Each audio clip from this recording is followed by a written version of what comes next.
Don't worry, it can feel like you're drowning. When people come to see me, they're often anxious and feeling hopeless. But when I explain how I can help them get out of debt, those feelings melt away. I'm Parveen Middleton, licensed insolvency trustee at BDO here in Edmonton. I will create a personalized debt relief plan so you can move forward with confidence. Call 1-833-BDO-TALK or visit bdodebt.ca to discover your debt-free future.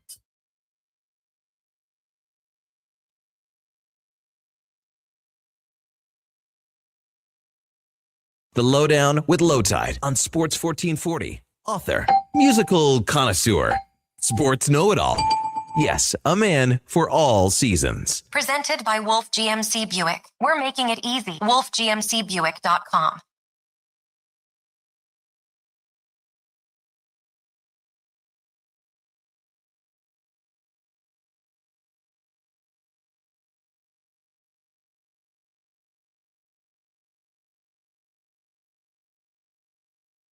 Welcome to the Lowdown. Today's show, Oilers are one day away from the resumption of the schedule. Where are the Glimmer Twins? Plus, Brett Kulak is on the road again. I guess he likes Twang Tuesday. MLB is closer than it appears, and I kind of feel empty without the Olympics. Back to Murder, She Wrote, Gunsmoke, Rockford Files. Well, I still enjoy it, but I do miss the Olympics. The Lowdown brought to you by Wolf GMC Buick. Family-owned, community-driven. We're making it easy. Visit wolfgmcbuick.com. We are live on YouTube and Sports 1440 AM radio, online at iHeartRadio, sports1440.ca, and Radio Player Canada. After the show, it's Apple and Spotify podcast. If you missed it, maybe take a walk with the dog later on today. We tweet it out on X as well. We're on Twitter at Lowetide, at Declan Krueger, J Fenwick 04, Mac McLennan, and Donovan Paulson as well. I think we got everybody. Paulson was last. That was the key. You can text us at 833-401-1440. That's 833-401-1440. Yeah, that's right. It's Twang Tuesday, but it's also the Roundtable. I like to call it what we do in the shadows edition of the Lowdown every week on Tuesday. Our guest today, we got a great one. We're thrilled to have Andrew Walker joining us in about 40 minutes or so. Looking forward to talking to Andrew about, his Olympic experience. Probably looking forward to getting back on the radio. And we'll talk McDavid. We'll talk Kulak trade, Oilers injuries, deadline. NFL is back. Some interesting news there. It's all straight ahead. First, though, the introductions. She has yet to get into the spirit of the Lowdown. She's yet to tell me I should retire, unlike the others. And to my knowledge, pays attention during the entire show. I don't know. Maybe she's just good. Ladies and gentlemen, it's Mackenzie McLennan. Mackenzie, how are you? I'm good. There you go. I do try to pay attention during most of the show. I think you're doing very, very well compared to the other folks here. He didn't arrive until a few short months ago, but he's really taken on a leadership role in the Retire Old Man theme this show is famous for. Ladies and gentlemen, it's Josh Fenwick. Josh Fenwick. We're coming up on a year here pretty quick. Nice. Since I started my internship. Happy anniversary. Thanks. Yeah, we're only 2 months away now. Can we sing the Flintstones Happy Anniversary? Do we all know that one? No, Happy anniversary. We're happy good. anniversary. The only happy thing I'll anniversary. Happy anniversary. Happy. What? You have to sing the song the way that Anna Gunn sings Happy Birthday, Mr. President in Breaking Bad. No, that's not the only way that. I'll accept it. I'm not doing that. He only shows up once a week, but he makes up for it by arguing with listeners on the 1440 text line and accosting my wife and I in the parking lot. Ladies and gentlemen, it's Donovan Paulson. Donovan Paulson. That was fun. That was fun. Yeah. That was we unbelievably accurate as always. We had both taken out. I took my wallet out. She took her purse out. We thought you were robbing us, but you were just saying hi. Yeah. I mean, you know what? You got to come up and say hi, but you got to make it as threatening as possible. That's the way to do it. You're very good at it. You're like the Gretzky of that. I take pride in that. He's a very nice fellow, unless you're a bag of oatmeal in a backpack, and he single-handedly puts the Miami Heat in the Edmonton sports word cloud every day. Ladies and gentlemen, it's Declan Krueger. Declan Krueger. Yeah, I sure do, don't I? Well, I mean, I think the Miami Heat probably get more, mentions on Edmonton sports radio than Edmonton gets on Miami sports radio. Oh, no, but I think we can even cut it closer than that. We could say the Saskatchewan, maybe not Saskatchewan, the Ottawa what's the name of the team now? Red Blacks. The Ottawa Red Blacks get fewer mentions on Edmonton radio than the Miami Heat, and you're responsible for that. It's probably true. Well done by you. Okay. As I mentioned, Andrew Walker will be our guest today at 12:40. We have Declinations. Hi, my name is coming up at 1:40. Do we have a subject yet, or are we casting out and asking people to send us stuff? Yeah, no, I don't know if you guys remember last week, but I said this week I would do a baseball player. So good. I have Okay. a player in mind. I don't have the clues all worked out yet, but I think the player might be he might be too good. He might be too famous. So it might make it a little easier. But I do have a baseball player. I have a guy in mind. So having an easy one once in a while, I think is fun. it might not be, because you guys know me. I'm not the biggest baseball guy in the world, but he's a pretty well credentialed Rusty player. Staub. Ricky Henderson. No. Damn. All right, so maybe it's not that easy. All right. We didn't give you a chance to talk about the Olympics and your reaction to Canada's loss in the gold medal game against the United States. And people are saying the Americans aren't, being classy. They won, so I think they can do whatever they want. But what was your take in the first blush minutes after the loss to the Americans? Well, as someone who watched it with friends, we all kind of just sat there in absolute silence for the next 30 minutes of just like, oh, for God's sakes. Of course it was the Americans, right? And just the obviously heartbreak that Canada lost, but the fact that it was to the Americans made it substantially worse. And then you fast forward to the reaction afterwards. And as much as people are talking about the Americans not being classy and the Americans, saying this and saying that, honestly, I could care less. You're allowed to. You want. I agree. You're allowed to say whatever you want. Yeah. I don't care. That's the exact same thing that happened. I don't have to listen to it, but you can say whatever you want. It's the same thing that happened when the Panthers beat the Oilers and et cetera, so on and so forth. Champs always are going to have their trash talk. But what bugs me more than anything else is the amount of people talking about, oh, if they just would have brought in this guy or brought that guy, or there's 7 players who shouldn't have been on this team. Excuse me? Well, they made it to the overtime of the gold medal game, so I think the team was a really good team, and they outplayed the Americans. So, I mean, I think you can argue that up until the resumption or the beginning of the tournament, but I don't know, man. When I read social media now, it's almost like whatever the result is, you just pick the angry side, and I think we saw a lot of that. I just don't understand how you could watch that team and go, wow, they're like 7 players short. Yeah. What? Well, and I wrote an article about why I thought Evan Bouchard should be there, and I did think so. But after the fact, if you lose, I just don't think that's that's the time to do it. We can argue about it 4 years from now. Should Bouchard be on the team? But that team played well. That team played pretty damn well, and you look at it and you say they barely allowed any goals. They lost 2-1 in overtime. And you know what the differences are in that game? The differences aren't Colton Parayko and Travis Sanheim, the guys who are taking the most flack online. The difference was Nathan McKinnon missed a wide open net. Devon Taves he doesn't miss the wide open net, but he didn't get it in. Hellebuck makes an unbelievable save. Yeah. And then you fast forward, you've got guys like Tom Wilson not converting backdoor. They had about 72 chances in that hockey game to take a lead and find their way to nurse it home, but they couldn't find a way to finish. And the defense wasn't the difference in this tournament to me. No. The difference was just at times lack of finish. And as tough as it is to see a guy like Nathan McKinnon miss that, bleep happens from time to time. Well, you heard it right here, ladies and gentlemen. Donovan Paulson saying that Darnell Nurse should have been on the Canadian team, and that he's very upset about it. I'm teasing, of course. All right, this is for everybody in the room. I'm going to throw you some numbers. In 21-22, the Edmonton Oilers had a plus 34 goal share. The following year, plus 69. And then in 23-24, plus 56. Last year, plus 24. And this year, they're plus 4. So my question to you, and I'll start with you, Declan. We're going to talk about a trade made by Colorado in a minute. Colorado needed to make a trade to help their defense. And we're going to talk about the Oilers trading for a defenseman on this show today.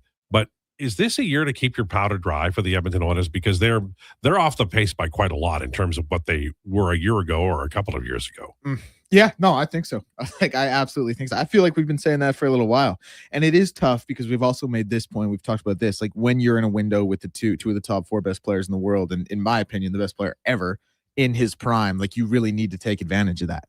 But the reality is there are going to be some years that wouldn't be your year, or that aren't your year. This seems to be one of them. It's really, really tough in this window that you're in, especially with, McDavid having this year, then 2 more with the extension, to take a year off. But at some point, you kind of got to throw the baby out with the bathwater and just say, like, this is what we are right now. And I feel like this is one of those seasons. I still think they can be a Western Conference Finals team. Like, no one in the Pacific scares me. Seattle, forget about it. LA, forget about it.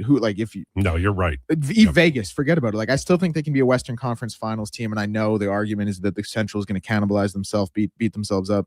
But I just don't see it for this team this year. So Donovan. The answer to me come this deadline is going to be acquire a player with a little bit of term. Because even if this isn't necessarily your year, which I think a lot of people believe it most likely isn't, I think you have to acquire a player that either A, can help you this year and maybe even next year, but you want ideally a player who can help you for the entirety of this McDavid little 2-year extension. That's my thought process. That's maybe a little bit too optimistic or a little bit of a perfect world scenario, but ideally I want a player who can give you an impact for not just the rest of this season, can give you a little bit more, because frankly, you watch this team play, or you did watch this team play before the break, and it was a little concerning. They were awful. They've had a lot of ups and downs. They've had some injury troubles. They've had some big troubles on the back end. At times in between the pipes. At times they can't. They're all over the map right now, and I don't know truly what this team's capable of at this point. But this is still the Oilers. They can roll off a crazy stretch down the stretch run. They were 4-4 at home, and then lost on the road to the Calgary Flames. I know that Josh was awesome. Very, very upset about the Flames win. He didn't want them to win. He wants a high draft pick. What are your thoughts, Josh? The Oilers aren't going to keep their powder dry, but should they? No, they shouldn't. When you're a team in the position that the Edmonton Oilers are, you're not allowed to punt on a year. Or as Declan said, well, this is just what we are right now. You're not allowed to do it, especially because they know that the timer is ticking away on the Connor McDavid clock of, we only have him for 2 more years.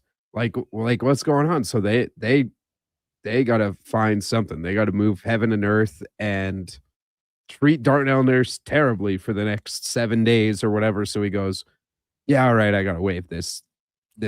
It's a year away. They can go to clause or whatever. Yeah, but they can go this summer and ask him. I think at least a year away from it. Yeah, but keep their powder dry. Should they? No, because you got to give yourself the best chance to win. And currently, as constructed, they're not. So they got to figure out something. So you heard Josh Renwick say it. He thinks Zach Whitecloud is headed to the Edmonton Oilers for a 7th round pick. In the slightest. Also, thanks to probably Josh. not a second pair D man. You know what my problem with those jokes are? Is that I think sometimes people tune out the rest of us and just listen to Lowetide, and then they hear Lowetide say something like that. They're like, "Wow, I guess Josh did just say that when I wasn't listening." Why do you think I say it like that? So, all right. What about you, Mackenzie? I'm kind of sitting on the fence here because I kind of err on the side of you need to know what you are heading into a trade deadline, postseason, all of that, and we all kind of know who the Oilers are right now, especially with that goal share. But also, I err on the side of kind of emotion.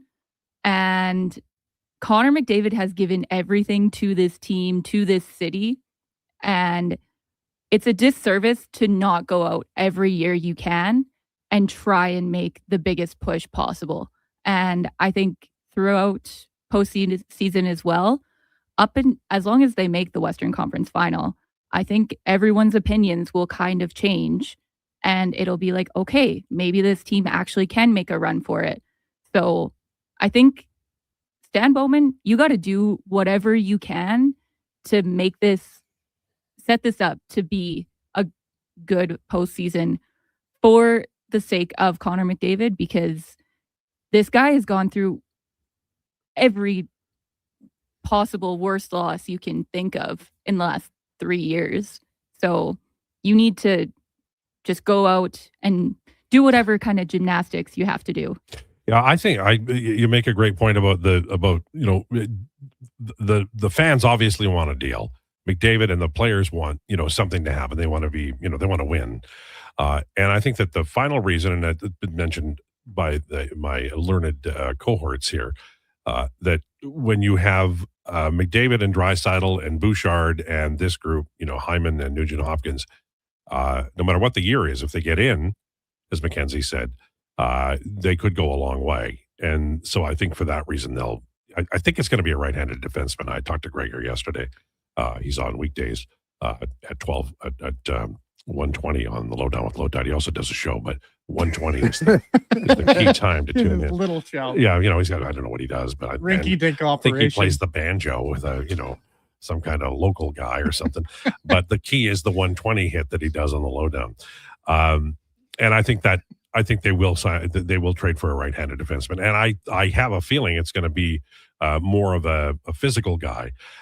We don't have time to do it here, but we will later in the show. We're going to talk about the Brett Kulak deal. A lot of people are going to say, wow, the Oilers gave up on Kulak and Skinner in a second, and they got Tristan Jarry. And oh my God, Jarry's not playing that much better than Skinner. But you make a trade like that not for the regular season, which you assume you're going to make the playoffs. You make it because you want Tristan Jarry to perform well enough in the big game in the playoffs. And we haven't seen Jarry do that yet. We'll find out. And I have a feeling, and we are going to talk about this probably next segment. If you had your druthers, which is a word, you can look it up, you guys, would you start the playoffs right now with Jarry or Connor Ingram? We'll talk about that on Rumors next. Lowdown with Lowetide on Sports 1440 and YouTube. 60 years ago, we started selling trucks as Western GMC Buick. Today, we are Wolf GMC Buick. We're still located on the corner of 184th Street and Stony Plain Road with the same ownership for over 2 decades. Our customers have trusted our family-owned, community-driven business. And for that, we are thankful. If you're looking for a truck or SUV, pop in and one of our seasoned professionals will get you a great deal, hassle-free. Come trust our team at Wolf GMC Buick. Wolf GMC Buick. We're making it easy. Hey, Edmonton, did you know a local Play Alberta winner scored over $500,000 on Mega Jackpots Ocean Bells? Think about the season tickets you could lock down with that kind of cash. From major casino winners every hour to jackpots worth millions and hundreds of popular games to money that stays in the province, there's never been a better time to sign up for Play Alberta. Download the app today to get started with casino, sports, and lottery all in one app. Must be 18 plus to play. When you gamble, use your game sense. Planning your next event? Let Loca Quality Market cater. From made-to-order meals to gourmet platters to full chef tasting experiences, they make entertaining effortless. Visit loca.ca to start planning today. Do you sit around at work listening to sports radio all day? That's right, my friend. There's no shame in it. It's the good life. And we're not here to snitch. Hey, if your company advertised on Sports 1440, you could be the one listening for your company's ad every day. Now you've got an excuse to listen to Sports 1440 all day. It's part of the job. Sounds like someone's getting a promotion. Email Gregor at sports1440.ca and let's get to work for you. Come for Canada's largest trade shows, the biggest names in entertainment, exhilarating sporting events, and more. And stay for the experience at the Edmonton Expo Centre. Looking for the perfect place to host your next big event? From trade shows to galas, meetings, and concerts, the Edmonton Expo Centre has the space, event expertise, and service to make your next event unforgettable. With over 522,000 square feet of flexible event space, in-house catering, and operational expertise, they bring your biggest vision to life. Learn more at EdmontonExpoCenter.com today. McValue meals are here. Get the McDs you love for $5 plus tax every day with your choice of a McDouble, Junior Chicken, or Chicken Snack Wrap with small fries and small fountain drink. All for just $5 plus taxes. Canadian restaurants. Product availability varies. Prices exclude delivery. 1 in 3 adults don't get enough sleep.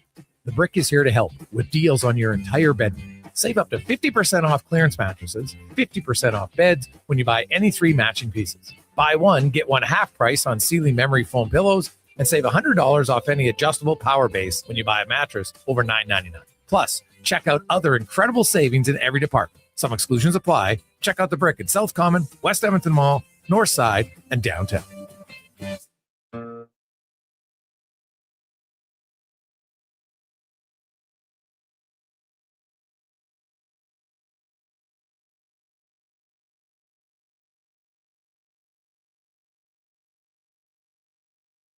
The Lowdown with Lowetide on Sports 1440. Author, musical connoisseur, sports know-it-all.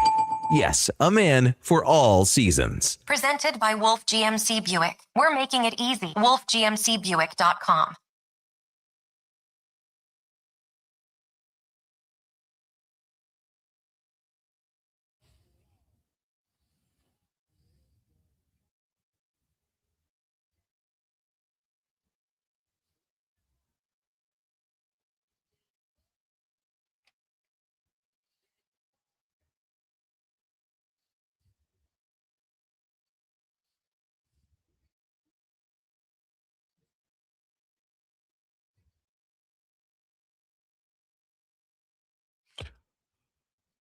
It's the Lowdown on Sports 1440 for Wolf GMC Buick. One thing I'll say about modern country music, the singers can actually hit the notes better.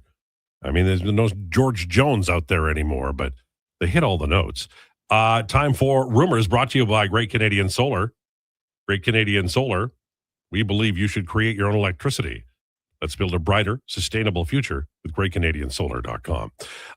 Okay, Connor McDavid, Leon Draisaitl are, as far as we know, not in California. We know Kasperi Kapanen not playing. We know that, and Adam Henrique will. We know that the coaches said when exactly McDavid joins the team and ready to play, we'll have conversations with him, which sounds like maybe not imminently, maybe not for this California road trip. He did have multiple fingers taped up after Team Canada when they were shaking hands after they lost to the United States. And we know Leon had a hand injury beforehand. If they don't have Draisaitl and McDavid, they played, miserable hockey leading into the Olympic break. They can't afford to be craptastic coming out of the Olympic break. Well, can confirm via a certain individual who works for a rival station. You mean Bob? Yeah. Yep. Leon Draisaitl is on the ice in Anaheim right now and looks to be good to go. Well, that changes the scenario, although you'd like to have McDavid back as soon as possible. These fingers taped are kind Apparently, of a deal. Chris Knobloch said Kasperi Kapanen might miss the first 2 games of this road trip. So I don't know. If Draisaitl's good to go, I think you're totally fine. But obviously, I don't know, man. I think McDavid will probably end up playing. I just don't think it'll be as much as we've grown accustomed to seeing him play. Yeah, and if he plays 14 minutes, he's still McDavid at 14 minutes. You'll take that all day. The Cap, they have no room to recall anybody, so they've got to trade Mangiapane, preferably today, because then you could call Savoy back up, because they've got Regula, Savoy, and Szymanski on the farm, and at least 2 of those guys are better than their fourth line and better than most of their third line. And I'm not even lying. Yeah, I don't know what they're going to do in terms of the cap gymnastics. Savoy's going to be back up here. I just don't know what the alternating move is going to be. The way I'm looking at this right now is, who are the expendable guys that you might just find a way to offload here? Jan Mark? Yeah, I look at Jan Mark. No. I don't think Adam Henrique's going to go anywhere. I know people are talking about he's Henrique. a center. He's a center. You're going to probably keep him to be your 4C, or you just, you throw him out there. He's reliable still. I know that the money is not ideal with Henrique, but he's also got a full no move. He can totally decide to stay if he wants to. Obviously, Mangiapane is going out the door, but could we see somebody else find their way out? I don't know. I'm curious to see what they wind up doing. Yeah, there's some guys who are underperforming. You can't trade Frederick. The contract makes it impossible. Henrique is a center. Teams don't offload centers often if they're planning on a long run. So we'll see. There are a couple of other notes. We talked about it. Brett Kulak has been traded to Colorado for a package, Gerard pick as well. Kulak did not have a great start to the year here. One of the reasons that he was dealt, he just didn't have a particularly, strong start to the campaign for the Oilers. But the team itself wasn't great. He's played much better in Pittsburgh, and Colorado had a need, so it's a very understandable trade. I know a lot of people are saying, well, this is less than ideal. You make a decision that you want to go get your goaltender. There was a cap,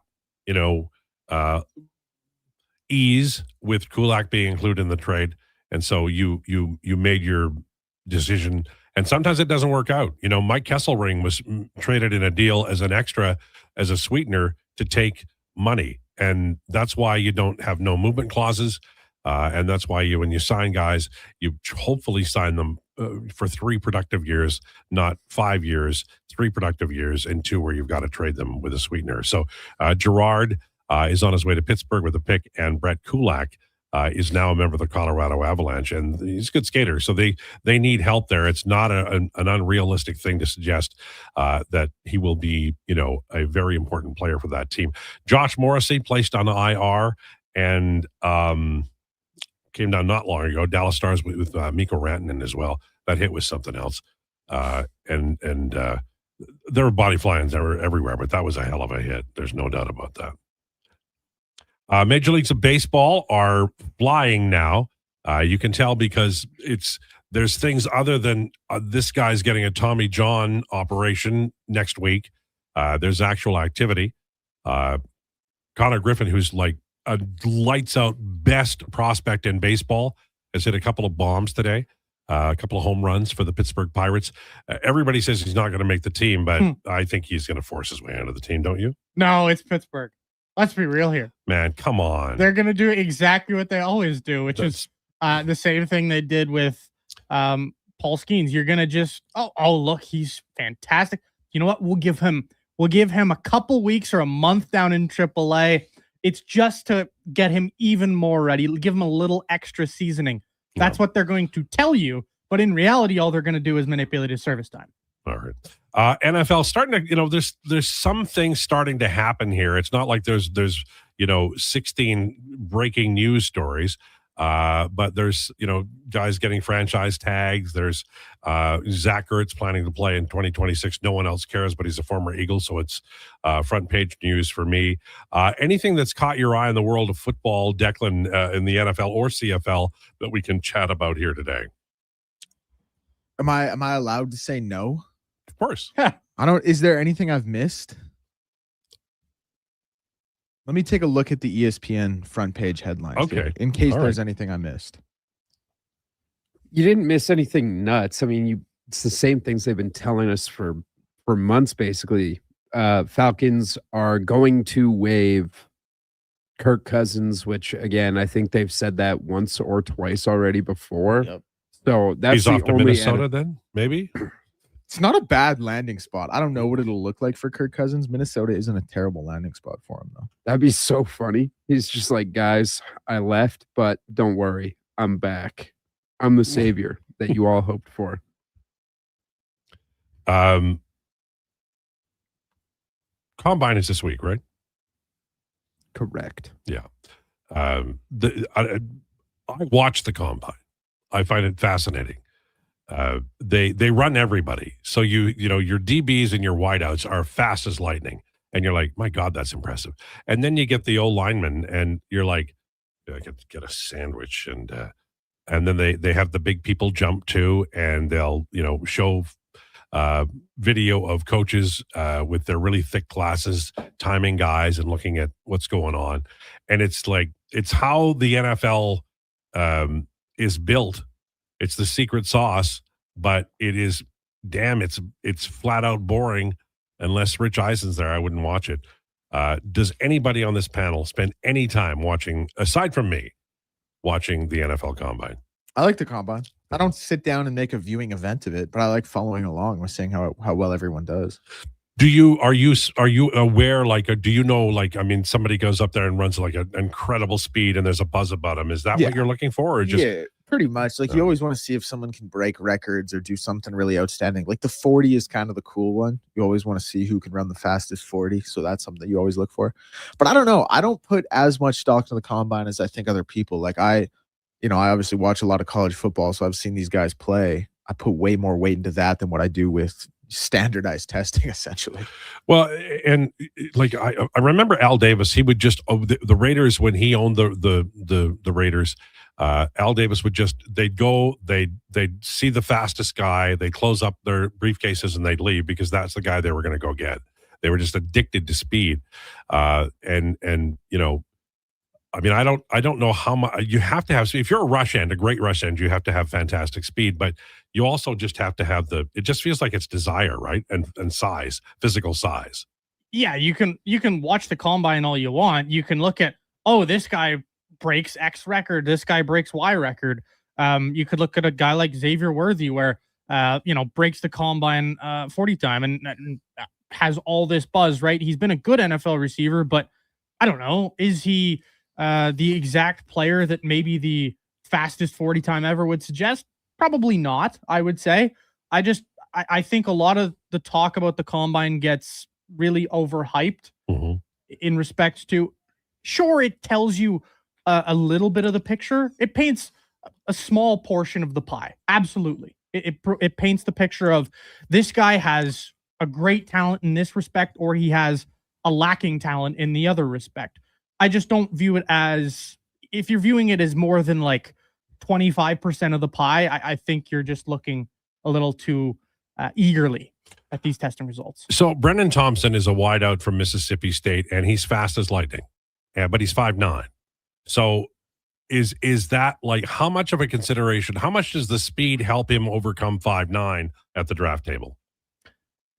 Well, it would help him overcome it, but then that's also, when you have like a 5'9" guy, I don't know, what are the odds he becomes, I don't know, let's say Josh Downs, like just a player who goes out there and he's never going to be out there in two wide receiver sets, you'd presume, because he's 5'9", he'll get mowed over by everybody. So that's a player who you're going to be basically using, I don't know, 50% of the time, 60% of the time tops. Like that's kind of the Josh Downs role. You're small, undersized, you can be as fast as you want, but unless you're special talent, it's not, regardless of what you do, it's not going to make you go from like a third round pick to a first. Yeah, like a big thing with that too, at that size, is like, where can you play? Like, can you play in the slot? Like if you're a speedster but you're 5'9" and they just want you to run 9 routes as a wideout, like teams are just going to put a safety over top all day and let that safety go high point the ball instead of you. But if you can get out of your breaks really quickly, going east-west as opposed to north-south, and you can play out of that slot, like that's much more valuable. You told me Declan Mendoza's the top quarterback and the number one guy. Is there any other quarterback out there that could go, like, that people are going to trade up for? I don't think so. Okay. I really think it's him. Maybe you're looking at a guy like Ty Simpson off the board after that, but it really, like, that's why for the Raiders, they're in such an enviable position because they have that number one pick. They can get their quarterback. When you look at some of the teams who sit right behind them, like the Jets and the Cardinals of the world, namely, they're like, unless they want to give up an unbelievable haul where we're talking like, do they want to give up 3 or 4 years worth of first round picks to move up to number one? Probably not. They're going to have to probably wait another year, then figure it out down the line. The Raiders drive me nuts because they ruined my NFL draft watching. It's one of my favorite weekends of the year because they hired Mike Mayock and then didn't listen to anything he said. And then, that sort of derailed my TV viewing on one of my absolute, and it's all about me, with me in mind. But are they smart now? Like, are they still the pack lads? I wouldn't say they're the leading candidate for, wow, that's a smart organization who's doing everything right. They turn over coaches way too quickly. I think their owner makes a lot of impulsive decisions because he feels like he has to. But I still don't they're not the Browns. They're not the Jets. It could be like, they're not the Packers, but there are definitely worse run franchises out there. But the one thing I'll say is, like, that quick turnover, like, that has to really give hesitancy for anyone who's going to come into some type of management and coaching role. That obviously gives you pause. But it's just like, if that's not good, don't get me wrong. But that being a thing versus a team like New York or Cleveland, where just everything is bad all the time, no matter what, like that, it's just way worse. Final one on baseball for you, Donovan. Artie Moreno, the owner of the Los Angeles Angels of Anaheim, has said that fans don't care about winning. That's not a priority. And he said there's 4 or 5 things they'd rather, see the team do than actually winning games. If I'm a fan of the Angels, that's the most disheartening thing I've heard in my life. And Mike Trout needs to be getting out of there now. This is a genuine question for you, Al. I know we talk about owners all the time, and we talk about these guys who are in positions of power that are genuinely hopeless. Is he the most hopeless owner ever? Yes, he is. Because Josh over here is an Angels fan. And every time I mention the Angels, his heart sinks. And he puts his hands, the whole face palm thing. And fans are fans. They will irrationally buy almost anything unless the owner says winning's not important. And this jackass did that. I don't understand. What message does it send to your team? Like Joe Adell, who's been a prospect forever, had a great year. He finally emerged with all the promise and looks like he's going to be, have a career at like 27 or whatever. And he worked his bag off to get there. And now he plays for an owner who goes, I don't really care what you do. It's terrible. It is terrible. Artie Moreno, he put the team up for sale. If you remember, I want to say it was just before COVID, or was it just after? It was somewhere in there. Somewhere in that kind of range of the early 2020s or late 2019-ish type deal. And then he got offers, and then he took it off the market. And all Angels fans around the world went, oh, for the love of God. Everybody was just depressed and sad because this guy is an embarrassment. He has all the money in the world, and he's very rich man, and he's an owner of a pro sports team, and he loves it. But if you think truly in your heart of hearts that fans don't care about winning, you want to go through the attendance of the Angels? Oh, no, it's terrible. They don't care about winning, Donovan. They only care about the owner's bottom line. Yes. It's like you're going to the game. Don't speak for me. I'm an Angels You get a fan. hot dog, you get a beer, and then instead of watching the game, you just watch the owner balance his checkbook. Like that's what they're saying. I always want them to show the owner's box during games. I want to know what he's doing up there. He's worth the price of admission. Artie Moreno is one of the greatest owners ever. Artie Moreno, listen, fans don't care about winning. That's why in 2008, when your team made the playoffs and lost in the ALDS, your season attendance was just about 3.5 million. That's very good. It was 3.4 and change, basically. And then you fast forward to, I don't know, let's just say 2022, where your team attendance is 2.4 million.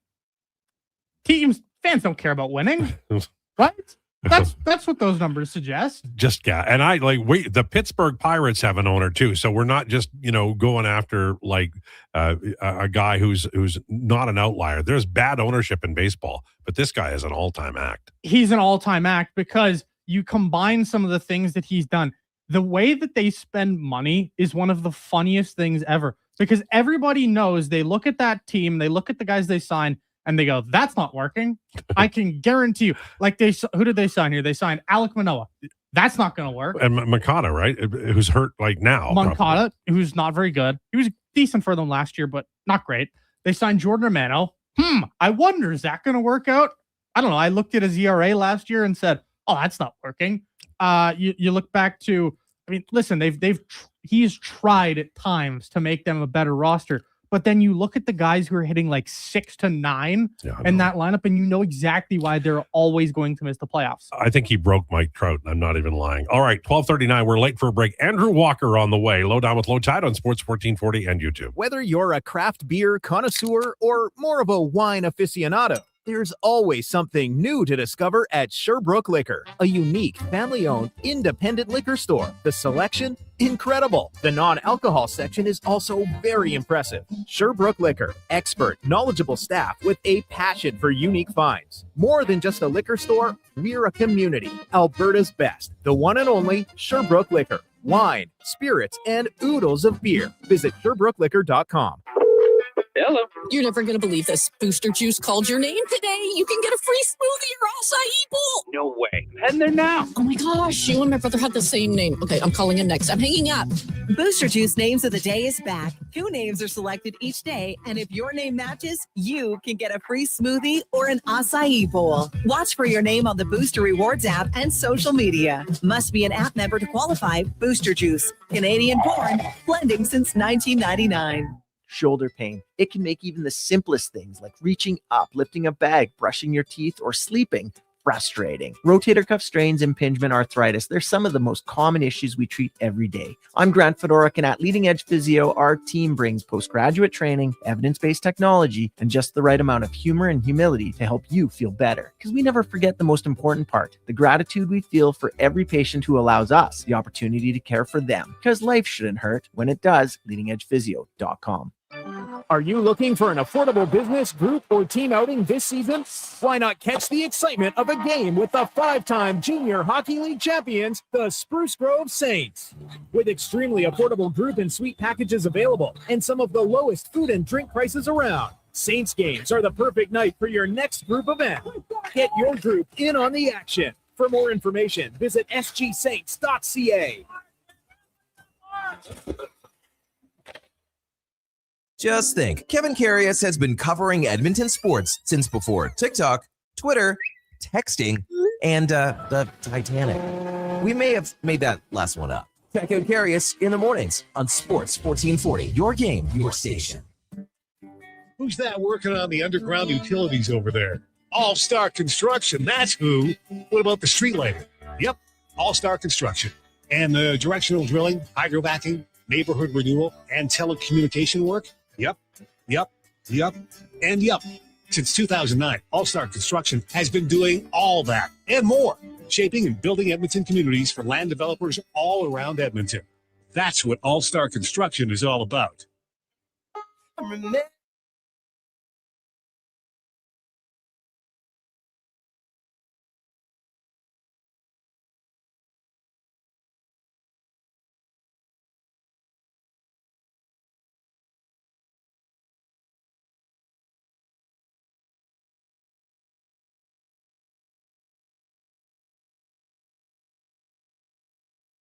$14.40 for Wolf GMC Buick. Another beautiful day. Winter's over. Spring's here. I bet like Andrew Walker is probably getting ready to take the sports car out of the carport and drive down the Henday and make a lot of noise. Mr. Walker, how are you? I'm doing good. Growing up in small town Saskatchewan, I was never a car guy. But I went to this small town high school, and everyone, all the guys had their own muscle cars at 16, and so I felt peer pressure. So I've never been a car guy, but my first car was a 1981 Camaro. So that was the fastest I ever went when I was 16. Well, and then 81 Camaro, that'd be a nice car, man. I'm not a car guy either, but I know what it is, and that seems like a nice one. It was large and heavy, and in retrospect, a little embarrassing, but. Well, as long as you fit in. That's like, what town in Saskatchewan did you grow up in? A little. I grew up in the hamlet of Beaubeer, Saskatchewan, and that's right down by kind of the U.S. border, Weyburn and Estevan. And yes. I grew up in Maidstone, so we were near Lloydminster. So of course, yeah, so probably similar, childhoods and youth, depending upon.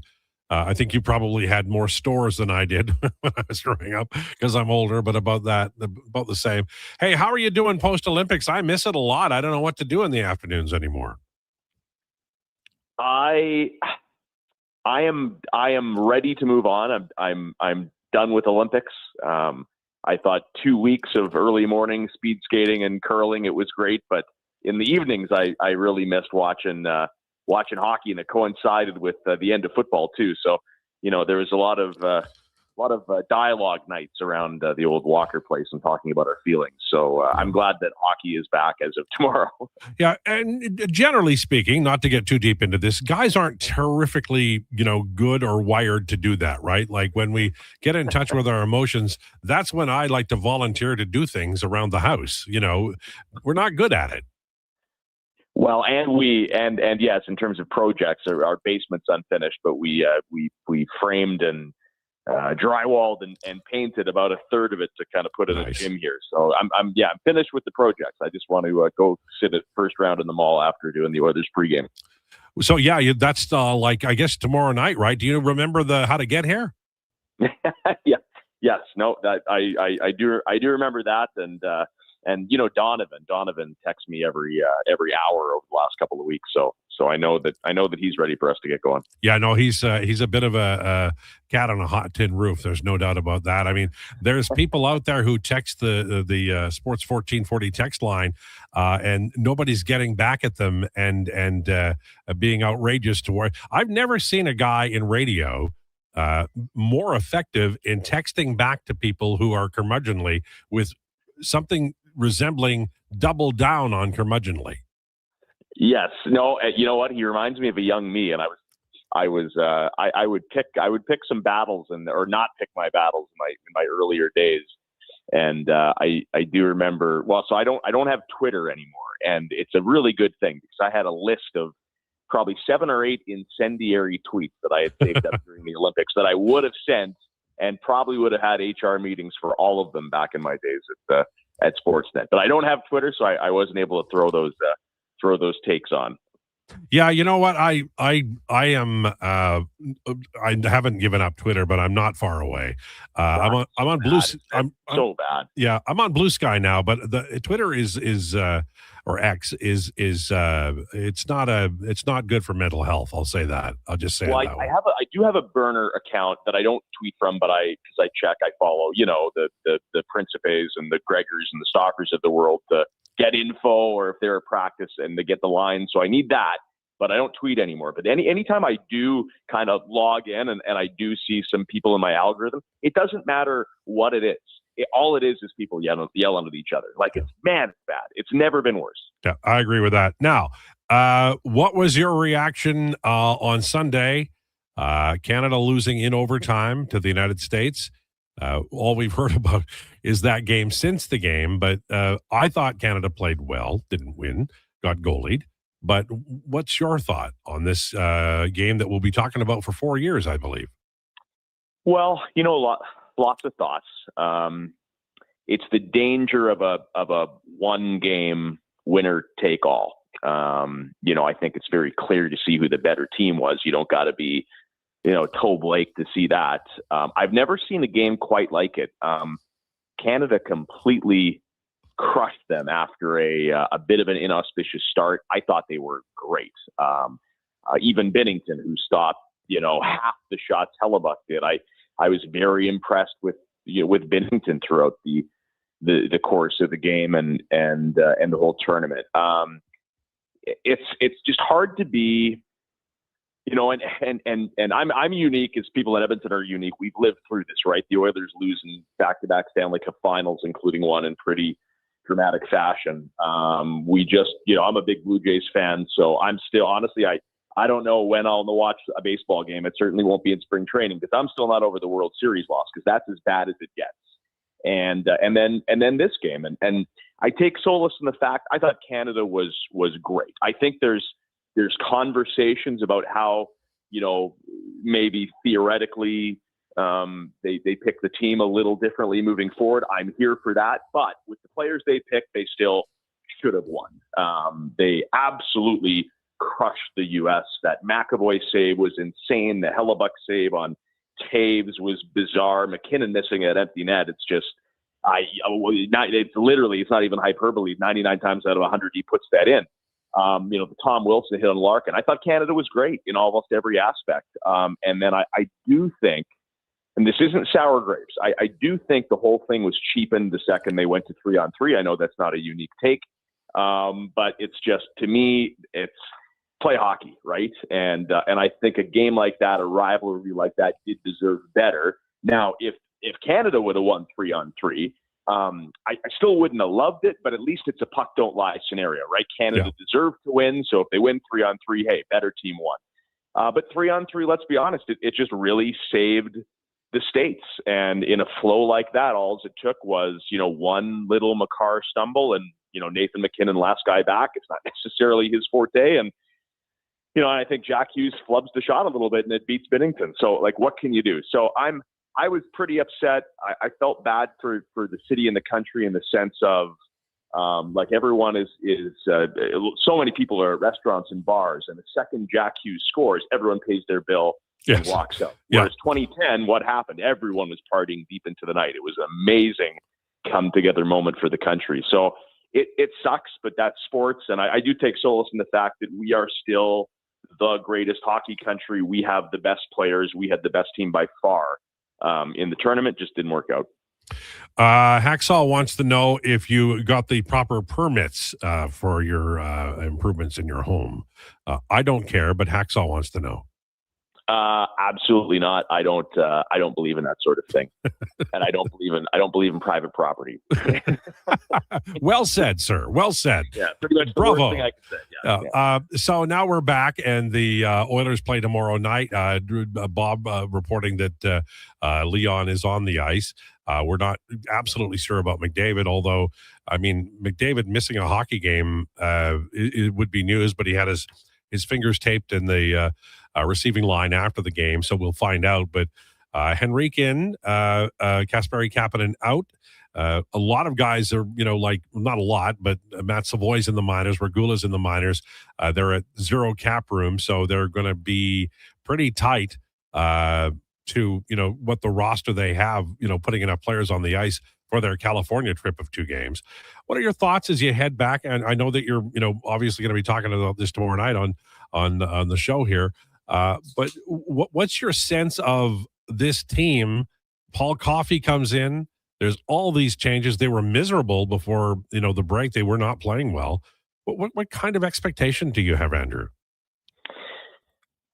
Well, I go back and forth on this. I think a lot of teams do as well. I think the Paul Coffey news is positive, but also concerning in the sense that it's a bit of a desperation move. They had to do something. And so, they're hoping it has a positive effect. Now I sit here and I just refuse to forget how this team, time and time again, even when they don't look like they're built the proper way or have enough depth, time and time again, when their backs are against the wall, they always seem to come through. It's the reason why they've been in 2 straight Stanley Cup finals. They have not been overly consistent. They had a wonderful opportunity on that long homestand to give themselves a little separation, and they were incredibly average. And as a result, are basically dead even with about 5 teams, for a playoff spot. It's going to be the team, and we're coming out of this Olympic break, and it feels like a new season, doesn't it? It's a race to the finish, 24 games. The teams that get in are going to be the teams that win, 15, 16, 17 of those games. So the Oilers have to start playing their best hockey of the season. They haven't done a lot to instill faith in us, right? They really haven't. But if, again, we talk about flipping the switch, I still believe that the Oilers are a team that can do that. I think there's a lot of guys that have underperformed that I think can be better. And, again, it comes down to a lot of guys. I think Jari has to be better. I think Henrique has to find a way to make an impact. I think Wallman and Nurse are having kind of miserable seasons. Those are good players, right? Having bad years. So, there's a lot of guys that have to come together, and the Oilers basically have to play playoff hockey for the last 24 games. And I know everyone didn't want that to be the case. It'd be nice to kind of have your spot all sewn up, but that's not how it is, and they're probably still going to be a buyer at the deadline. So I'm bullish on the Oilers' history. but I was certainly disenchanted with the way they were playing heading into the break. I can't lie there. Yeah, they need 31 points in the last 24 games to get to 95 points. I don't know if that's the cut line, but that's a poke. That's a big ask. So you're hitting the airwaves tomorrow, providing you can remember how to get here. But what time do you hit the radio? And I know we're on after the game as well. Great question. I believe these are 8:30 starts this week. I have the schedule right here. Let me look. I think 8:30 starts, so we'll do an hour pregame show, 7:30, and then those are late ones. So if you're driving around late, we'll be doing the postgame show till at least midnight those days. So and then obviously Saturday afternoon in San Jose, McDavid against Celebrini. So I do enjoy these California trips. I think Anaheim's a lot of fun. We get to see Panarin with LA. So, should be some interesting games here. Yeah, for sure. Thanks for this. I appreciate it. Anytime. See you later. There you go. Andrew Walker. Outstanding broadcaster. How many great broadcasters come out of Saskatchewan? I know you're fishing for a compliment right now. I came out of BC. I was born in BC. I grew up in Saskatchewan. See, I tried saying that on a Saturday morning setup one time, and people were telling me that you were born in Saskatchewan. I was like, that is simply not true. He was born in BC. I would have been not yet 10 when we moved to Maidstone, Saskatchewan. But, there you go. Yeah. So Carius, he's from Saskatchewan. Yep. Walker. Detition. Who? Darren Detition. Oh, yeah. Yep. Chris Knobloch, when he inevitably gets fired by the Edmonton Oilers. Wow. Didn't have that in my list of things that would come up on the lowdown. But coaches are always... who's the last coach who never got fired? Greg Popovich by the San Antonio Spurs. And did Wooden get retired fired, or did he just retire? He must have retired. Yeah, he had to. But it's rare, man. It is rare. Connie Mack owned the team. That's not fair. All right. I keep trying to think of words and names that young Mackenzie hasn't heard before. And I think Connie Mack. Do you know who Connie Mack was? Not a clue. All right. He was a guy, every manager, even in the 1910s and 20s, in baseball, would always wear the uniform of the team, except Connie Mack. He wore a suit and a hat, and he was the manager, and then he eventually owned the team. The Athletics, they were Boston and then Philadelphia. And he is all-time record for wins by so many because he was the owner and nobody could tell him to go to hell. That's the way it works. Okay, on the way in hour number 2, we have declinations. Hi, my name is at 1:40. And I want to drill down a little bit on the Kulak trade, the expectations of the Oilers, and I want to maybe name some names. Who among right-handed defensemen would you like to see playing for the Edmonton Oilers after the deadline? So maybe you can send those in now, the text line, and we'll review them next hour. This is the Lowdown with Lowetide on Sports 1440 and YouTube. It's time for an update with Mackenzie. This is the Sports 1440 update. Brought to you by Custom Floors, Inc.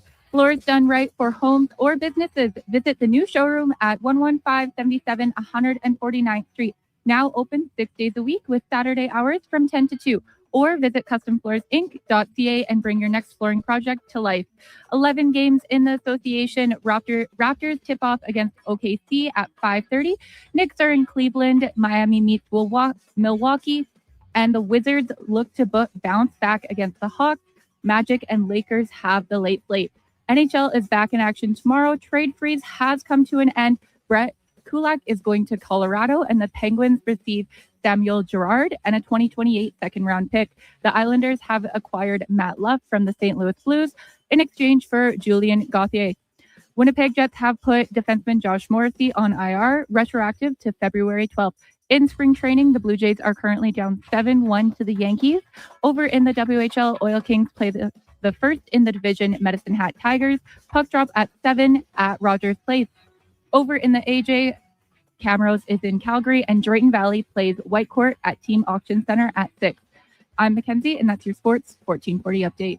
Sports 1440, Stingray radio station. CKJR broadcasts from West Edmonton Mall and Wetaskiwin. Download the free Stingray music app and listen wherever you go. Business owners, if rising electricity costs are cutting into your profits, there's a smarter way forward. Right now, federal clean technology tax credits can cover 30 to over 50% of the cost of a commercial solar system, delivering an immediate return on your investment. And in Edmonton and Sturgeon County, the Commercial Clean Energy Improvement Program offers long-term financing for up to 20 years, making solar more affordable than ever. Lock in lower energy costs for decades and strengthen your bottom line. Visit GreatCanadianSolar.com to get started. Struggling to find skilled workers? What if you could fill your talent pipeline with motivated, pre-vetted youth and receive funding to support your efforts? At Careers the Next Generation, we connect Alberta employers with interns in skilled trades, IT, agriculture, forestry, and more. All WCB covered, high school accredited, safety trained, and ready to contribute from day one. With 83% of RAP students continuing their apprenticeships after high school, investing in youth today means securing your workforce for tomorrow. Don't wait. Visit careersnextgen.ca to get started. Every lunchtime, hang with Lowetide. Weekdays from noon to 2 on Sports 1440. Lowetide and Declan Krueger gives you the deep dives, sharp analysis, and Edmonton sports talk done right. Your game, your station, Sports 1440. Made for some rough roads, but it means trails are now packed and ready for action.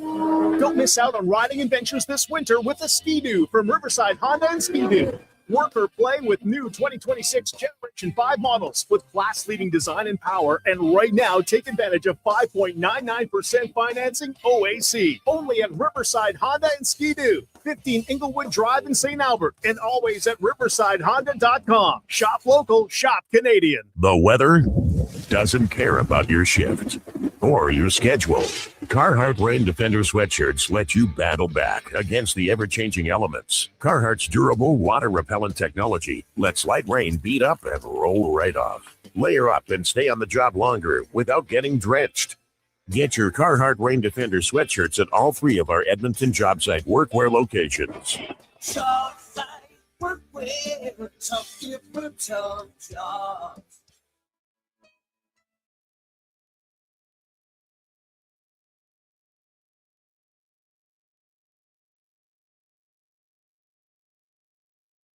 Breaking down the fine art of sports, one rep at a time. The Lowdown with Lowetide. Thanks for checking out Sports 1440. Presented by Wolf GMC Buick. We're making it easy. WolfGMCBuick.com.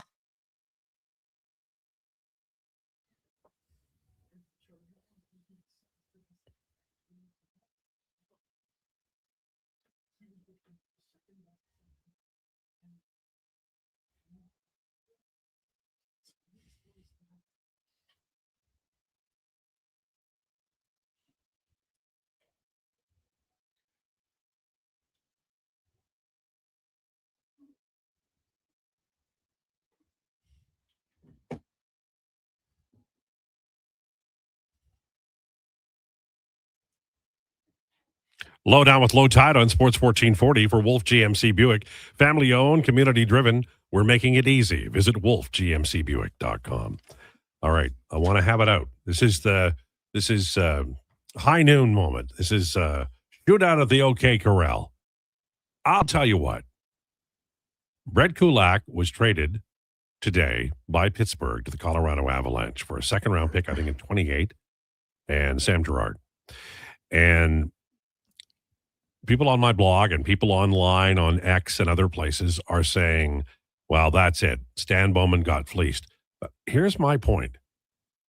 At the time of that trade, Stuart Skinner was so wildly unpopular. And I'll go, if you want, I'll go get the receipts. I'll go back and find the text that you sent me and the comments that were made on the blog and on Twitter. I'll go find every damn one of them. And the overwhelming, and maybe it was a minority who talk a lot. I don't know. I talk a lot and I'm a minority. Maybe they just made a loud noise.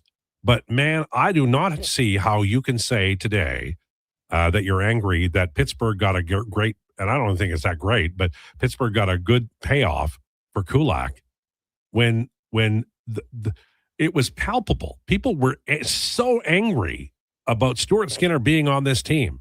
And now you have Tristan Jarry and you're saying, well, this sucks.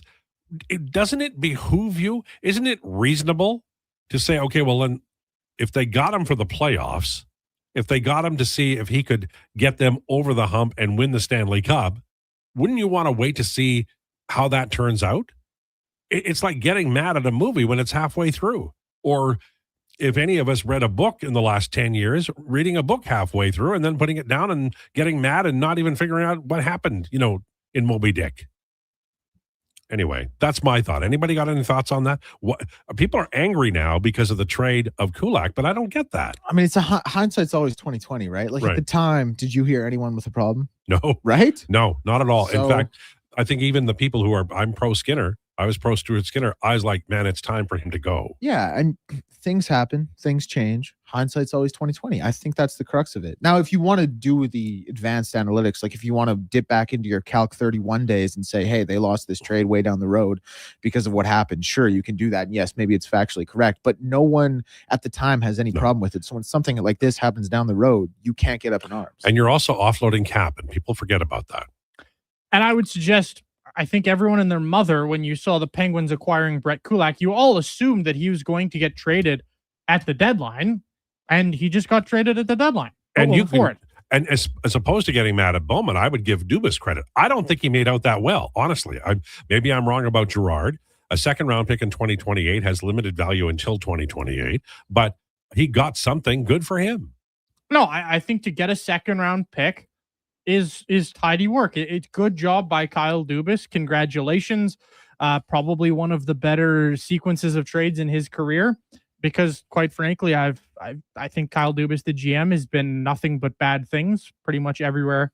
In Toronto, I thought he was a terrible GM, but for Dubas, tidy work to get Sam Girard. I'm not a Girard guy whatsoever. I think a lot of people are just seeing the Sam Girard name and thinking to themselves, oh my God, Sam Girard? That guy's good. And you watch him play and you watch the size and think to yourself, this is just a cap dump. And one thing that did happen in Toronto, as soon as he left, Dubas left, the team went straight up. Well, I mean, they butchered it themselves. Brad Treliving made some pretty big mistakes, but well, they also, I mean, I'm not saying Marner was the be all and end all, but you needed to add more skill in the summer you lost him. You needed to add at least 2 top 6 forwards to replace the production of Mitch Marner, and then I thought they would have been fine. But man, that's not. They went about it the complete wrong way. And Nicky Northside is chiming in about what Sammy Girard is. Girard at his best is a great PP guy and offensive D-man. Unfortunately, he's never healthy, so more of a money issue for sure. Yeah, and that was, maybe I'm wrong, maybe I remember the trade incorrectly, but one of the reasons that the Oilers traded Skinner and Kulak was there's always a cap concern, right? And so that's always what it is. And my recall was that Dubas was not interested in retention. No, he wasn't. Yeah, so that people wanted a trade, they wanted Skinner out of town, and they got that.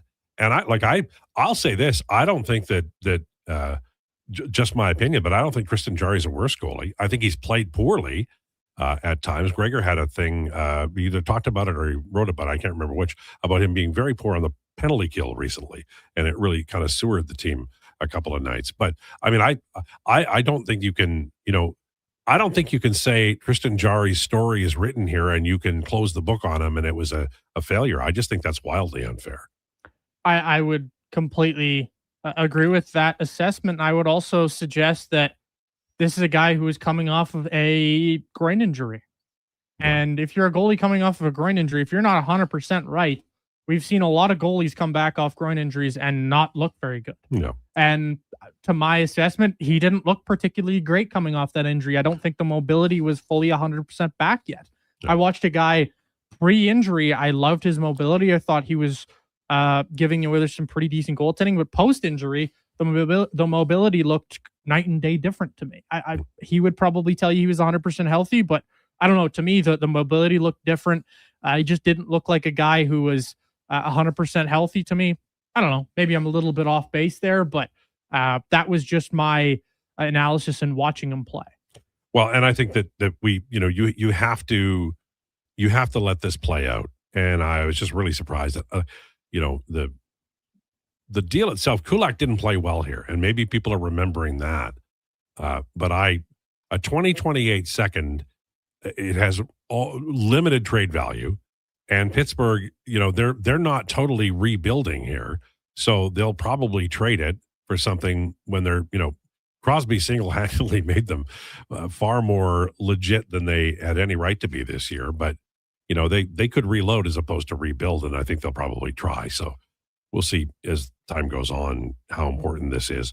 At the end of the day, Dubas traded Jari and Kulak for Skinner, Girard in a second. Hard to say Dubas won or not. No, I think he won. But I don't think that this trade today means Stan Bowman lost. And I'll go even farther. I think Stan Bowman might have won before he made the trade. And that was when he traded for Connor Ingram, who Declan has mentioned as well. We're pretty high on that guy. And so, maybe he didn't have to make that trade, but it really felt like Skinner, his time had come. And they like Jari. He's a guy they feel like they can go to war with. I have no quarrel with the trade. I really don't. Nicky Northside makes a good point. He says moving Kulak also open up the door to get and play Stastny.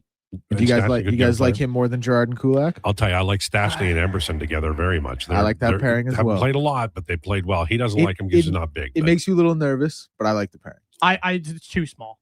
It's way too small. I don't hate him. I've liked what I've seen from him at times. I think there's a little bit more to unlock there, but man, I want somebody with a little bit more size, whether it's him or Emerson. I prefer Emerson. Emerson, I think, is farther along. I would completely agree there. They're both fast. Yeah, there's a lot of good qualities in their games respectively, but I want someone with a little bit more size. I would take Kulak all day. I look at it as purely a cap move, and you know what? You get the younger guy who's cheaper, who's maybe got a little upside that you haven't tapped into yet.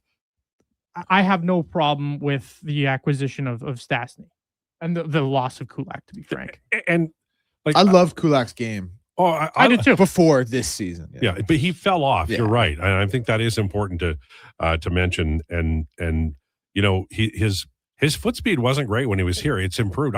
Maybe he wasn't 100%. You can never tell. Like back in the old days, you would get more reporting. Now you don't. The coach says he's like Kapanen. He's out a couple of games. He may show up in 2029. We never know with injuries now. We just don't. So maybe Kulak was injured. He certainly is playing better, and he has better foot speed now in Pittsburgh. And now when he goes to Colorado, and Colorado definitely need to move there. Here's a nice little text in from Jay. Hi guys, Dwayne Rolson's first 10 games with the Oilers after his acquisition. Overall for those 10 games, 4 wins, 6 losses. The save percentage was .891, goals against just a smidge under 3. So those aren't great stats either. And then you know the story of Rolly the goalie. Yeah, he plays brilliantly. Great text from Jay. Yeah, it's you gotta give these, and the organization too. They've played like garbage in that homestand. They were so uninspiring and uninspired.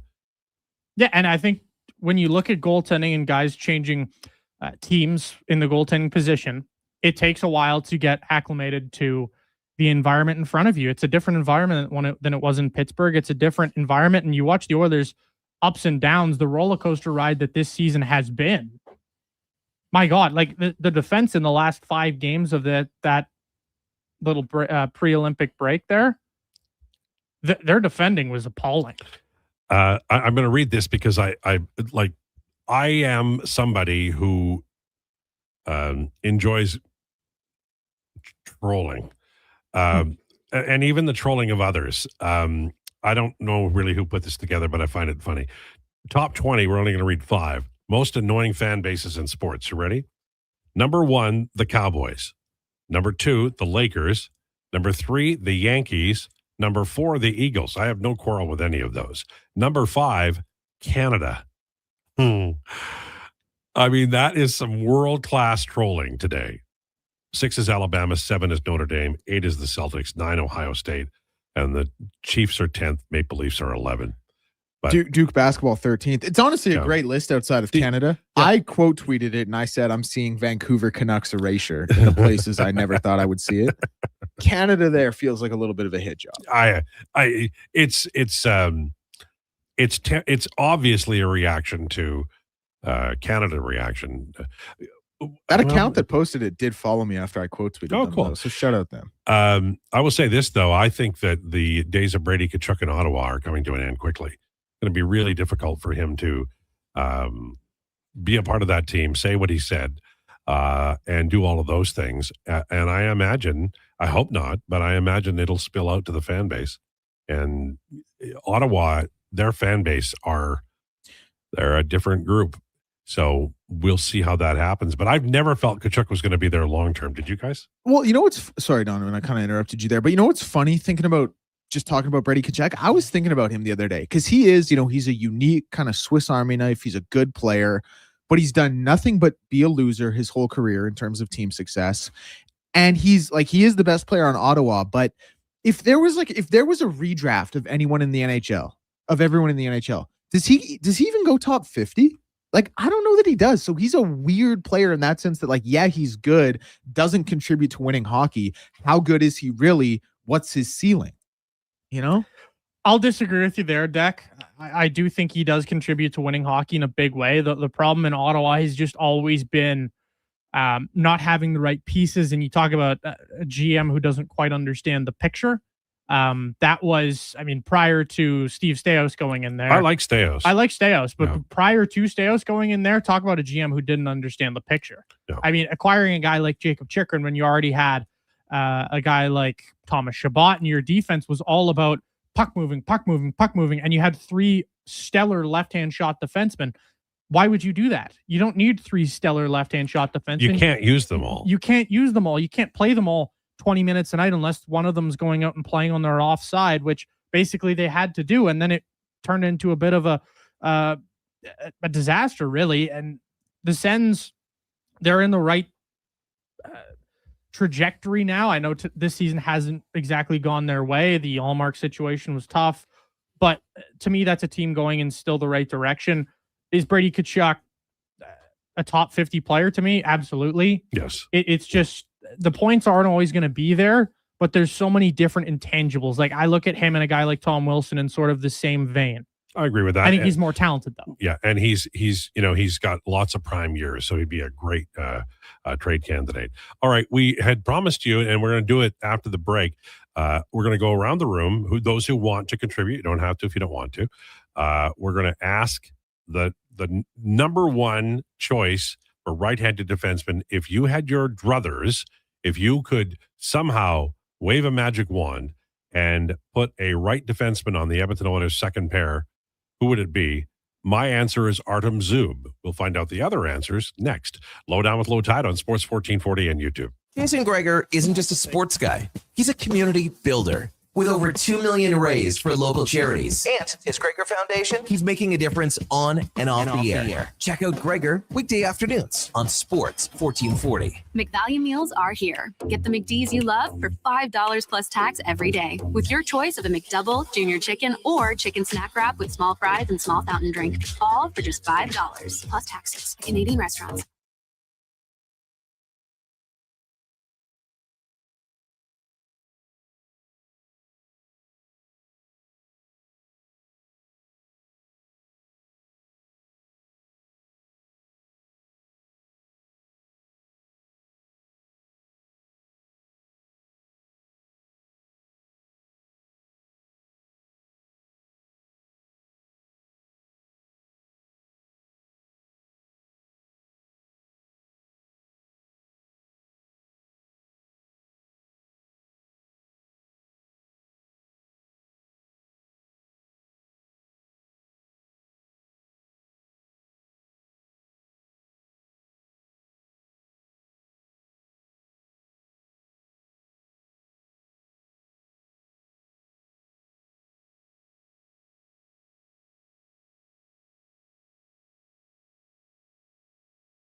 Check them out, wolfgmcbuick.com.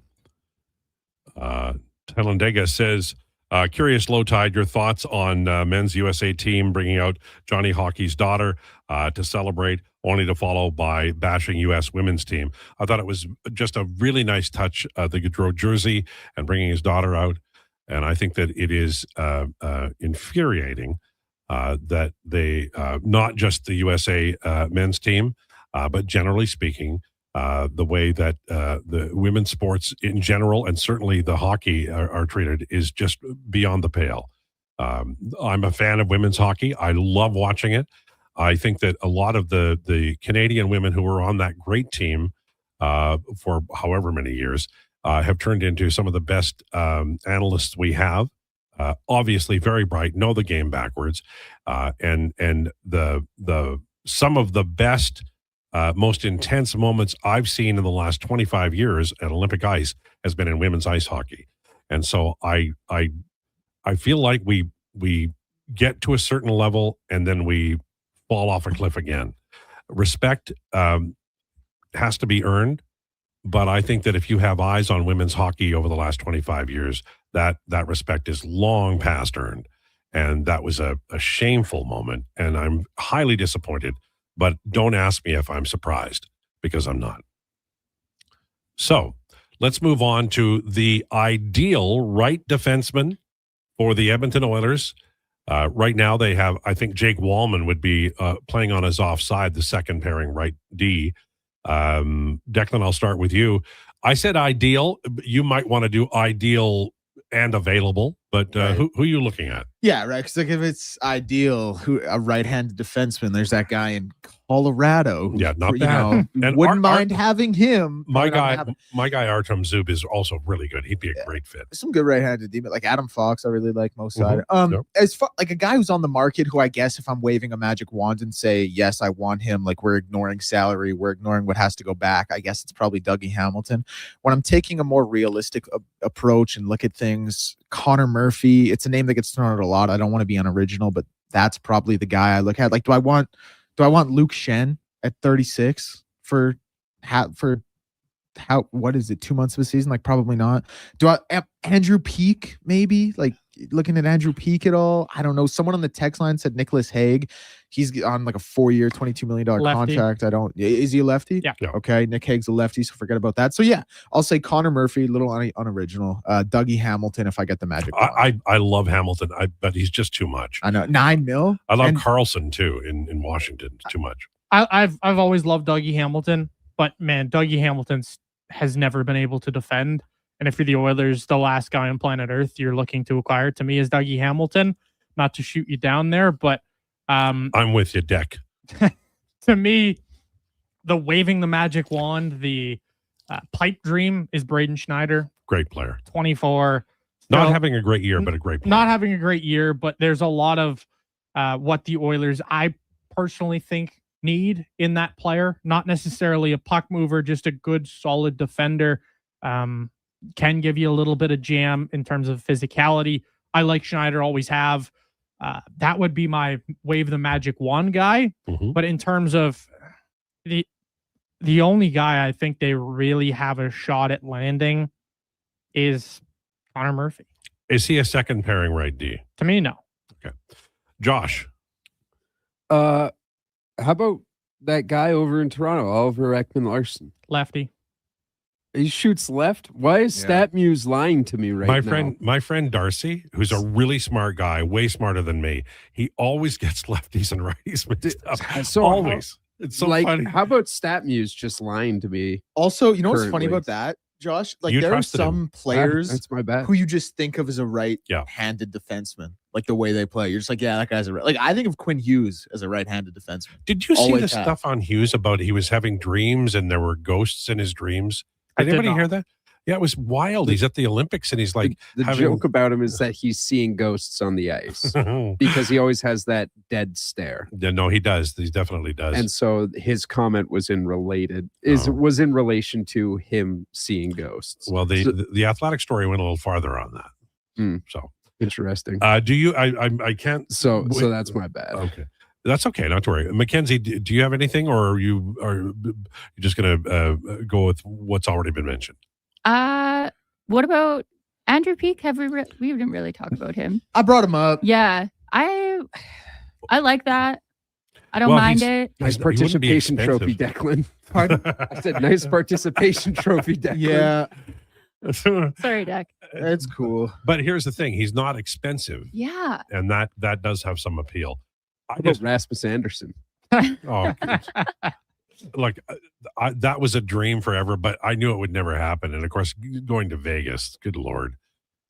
Calgary's a hell of a farm team for Vegas. I haven't seen anything about him signing an extension yet, unless I've forgotten that through a drunken haze. But the last guy I would personally look to acquire, the last guy on my right-handed defenseman list is Andrew Peak. Wow. Okay. Never mind. Oh, you'd rather have Andrew Peak than Luke Shen? Or Luke Shen than Andrew Peak? I'd take Luke Shen in a heartbeat. All right. Luke Shen's well, tell me why Andrew Peak is such a horrible hockey player. Well, Andrew Peak, if you remember back to when he was a Columbus Blue Jacket, so the Boston Bruins acquired him. They were the only team that was willing to offer anything of substance. Everybody else basically hated his contract, hated the way he played, and was only willing to take him for a pick going back. But Troy Stetcher was waived, and Toronto picked him up for nothing. So Andrew Peak also has a season as a -41. I know he's had some really bad event games, but that was a bad team too. Bad team, but man, when you're a -41 as a defenseman, I have no interest in you whatsoever. Yeah, the metrics that I follow against elites this year, he's got a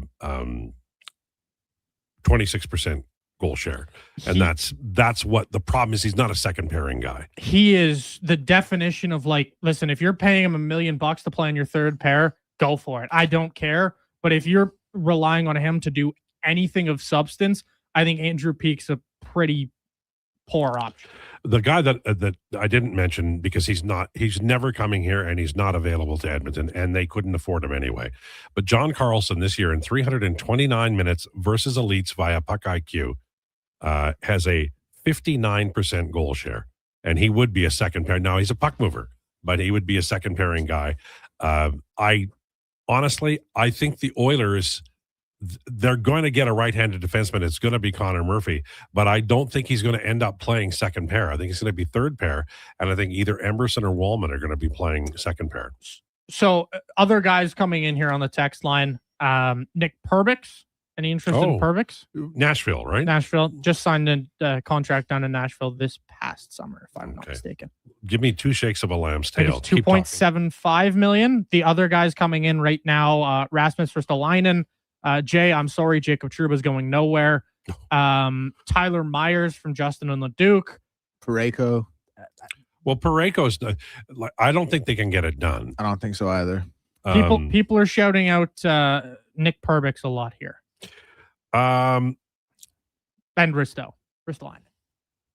Well, his expected goal share is 49%. His actual goal share is like 42%, 41%, but they're a bad team. I mean, help me because I've seen him, but I don't have a Nick strong. Perbix? Yeah, sorry. Give me what he is. Nick Perbix is I would call him later developing guy who you saw a little bit of in Tampa. You saw glimpses of a decent defenseman there, but is Nick Perbix to me a second pair defenseman? He's a big guy, right? No, he's like 6'4". Yeah, I have to double check his size, but Nick 6'4", 200 maybe. Nick Perbix to me is just not the answer. I know the contract's actually pretty decent for what he is, but he's 27. He is 6'4", 206. The numbers are fine in terms of he's not a minus a gazillion, but he is dash 14, which bad team in Nashville. He's got 9 points. It's not about points to me, but I don't know. Perbix is an okay option. Doesn't Perbix sound like a product like house paint or something? Sounds like a house paint. As for Ristolainen, that I can tell you confidently, I know what that player is, and I don't like it. Has someone said Uyghur? I haven't looked at that number. Hot salsa. There's no way Uyghur's coming here. I like Mackenzie Uyghur, but he's not coming here. Carlson would get me excited from Sean. I watch a lot of Caps games. He can play. None of the names I am hearing do anything for me. Carlson is a dream, and I don't think he's really available, but he is on the list, Chris Johnson's list at the Athletic, as is Dougie Hamilton. I just love Zub. I watch Ottawa games because of Artem Zub. And he's not fast or anything, and he's not particularly fancy, but boy, he's a smart hockey player. And I think he could help the Oilers shut down. And shutdown defensemen are like, everybody goes, he's got to be 6'10", and Chara and Nick Lidstrom was a great shutdown defenseman. But you have to have speed, you have to close gaps, you have to have really good awareness on the ice. Your coverage skills have to be really good, and you have to be able to move the puck. That's a lot, and nobody's really giving that up at the deadline. You got to find those players. You got to draft them and develop them, like Philip Broberg. Do you have a final? Are we going with the baseball player? Oh yeah, and I got, without even asking for it, I got multiple emails of players, so we'll have those for weeks down the line. But yes, I am going with a baseball player. Do you think people like that feature?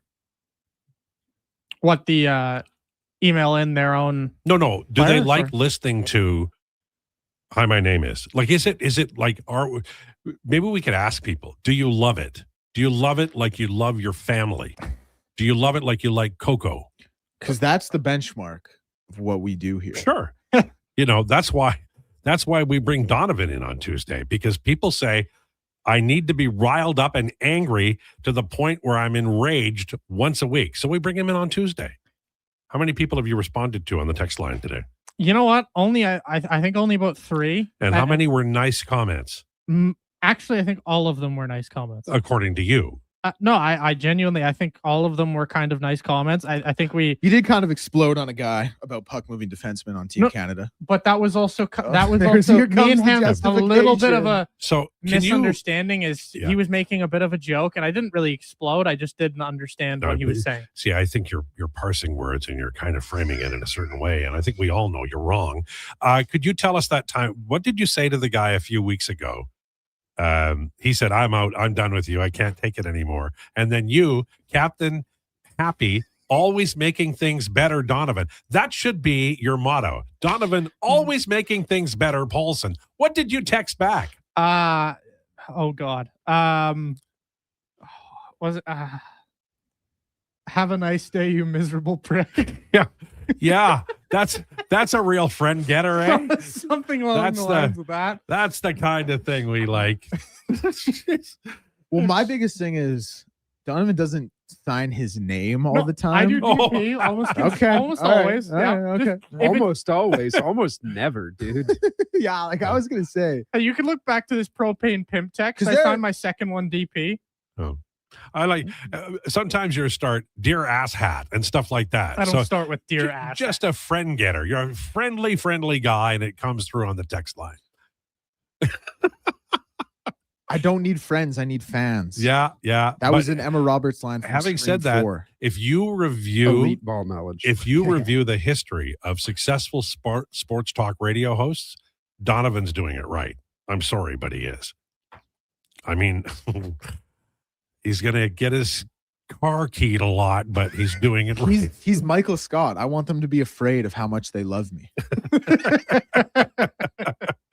All right. On the way, declarations. Hi, my name is you miserable. What was that? Okay. Miserable prick. Lowdown with Lowetide on Sports 1440 and YouTube.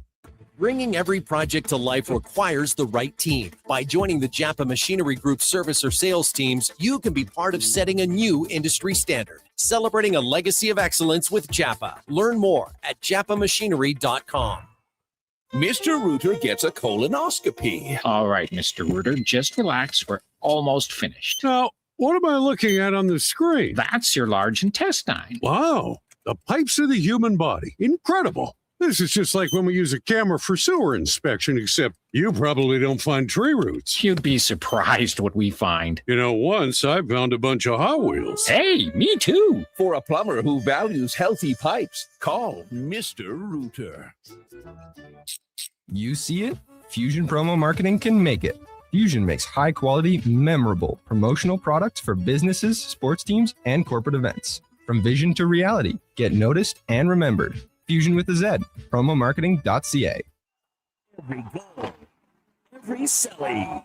The place to cheer on your favorite team is Selly's Sports Bar and Lounge. Never a bad seat in the house, with all games on tons of big screens. And Selly's menu, top shelf. Plus, check out the game night food and drink features. And don't miss the excitement of Oilers watch parties all season long. Experience Selly's Sports Bar and Lounge at all 3 Century Casino locations: Edmonton, St. Albert, and Century Mile. Every day is game day at Century Casino. Oh man, I've rewatched everything. I think the couch has a permanent dent in it. I've got to get out of here.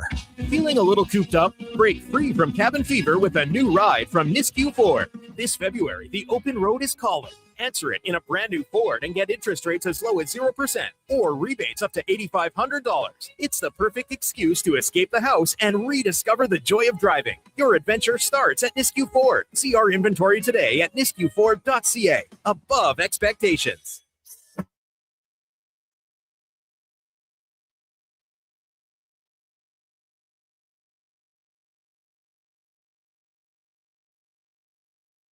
The Lowdown with Lowetide on Sports 1440. Can you fit Sports Encyclopedia on a business card? Presented by Wolf GMC Buick. We're making it easy. WolfGMCBuick.com.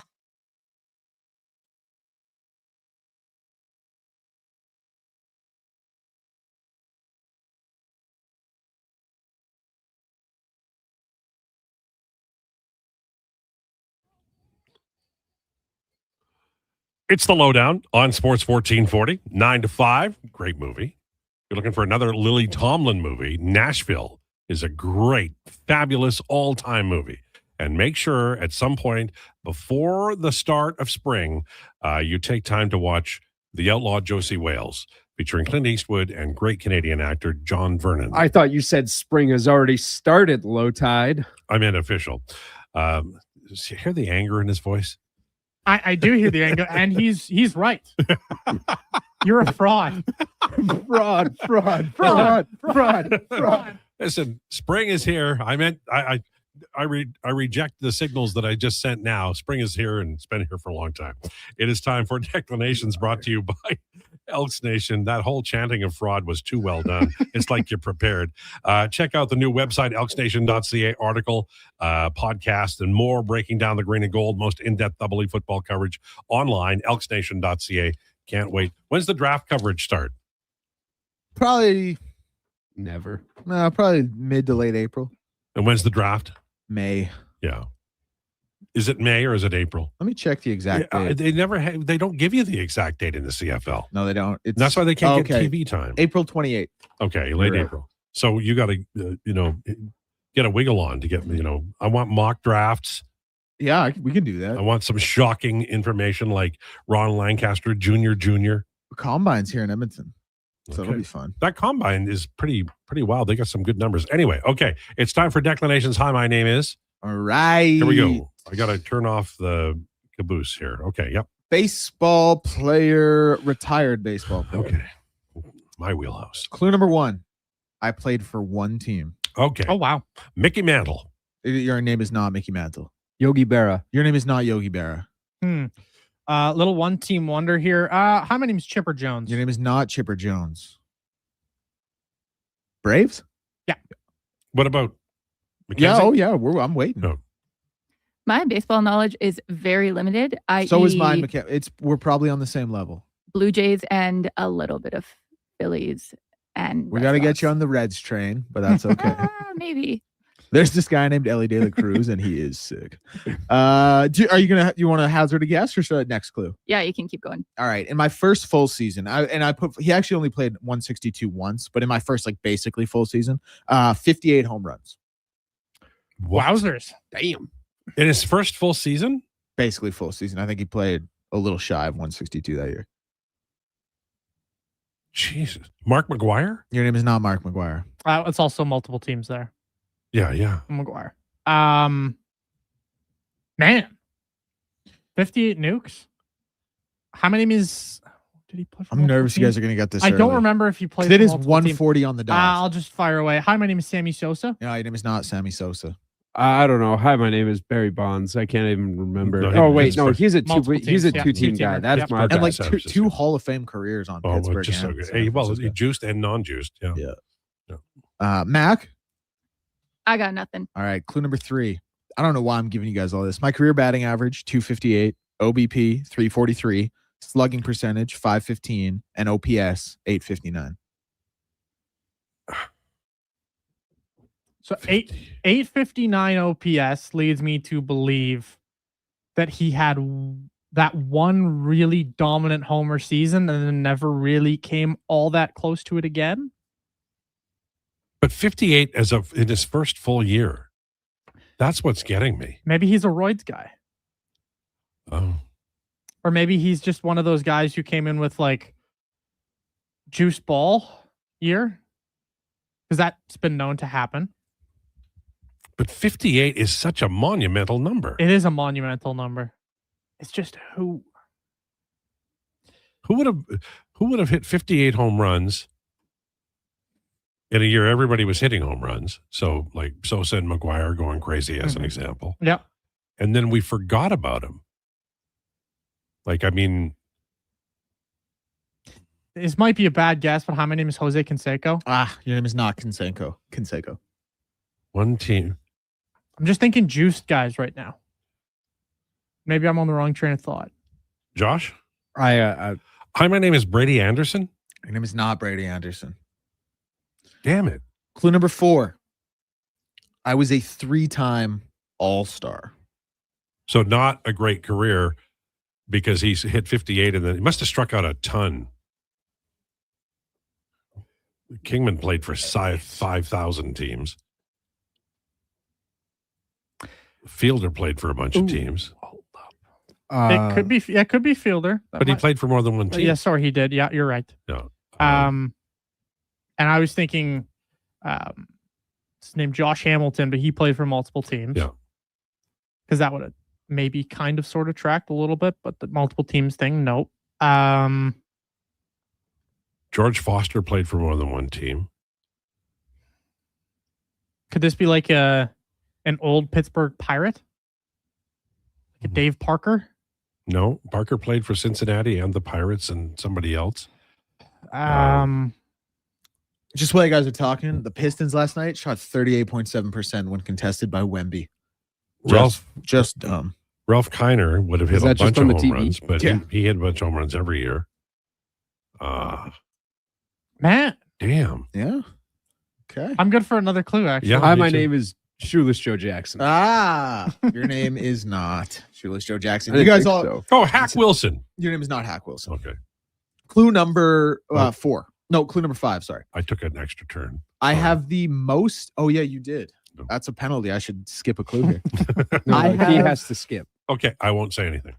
No, you can say it if you know it. I have the most NL seasons with 130 RBIs. Jesus. Well, I would have said. Wow. So you see, they have the most NL season with 130 or more RBIs. Yep. Okay, so absolute stud. But this has got to be an old timey guy now because we would know him. Come on, Ted Kluszewski. Your name is not Ted Kluszewski. Like it matters that I took an extra turn. This is Oh boy.